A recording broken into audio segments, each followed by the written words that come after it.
Бог се јави, на вистина се јави.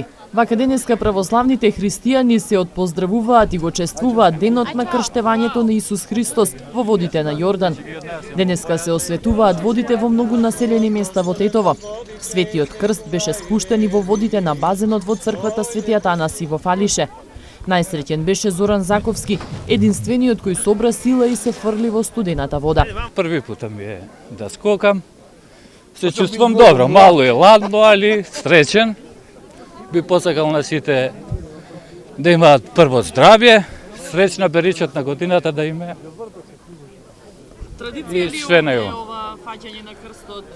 Па да, ова е традиција уназад, па може едно 20 на година, не знам баш точно, али 20 на година мислим дека има за водици како ние традиција ова. Мене ми беше желба да скокам и да фатим крстот, така да се решив за здравје, нормално, прво, па све друго. Традицијата овде трае повеќе од 20 години. Сепак за овој ден, веќе со години наназад, младите жители на селото не се дел од фаќањето на крстот.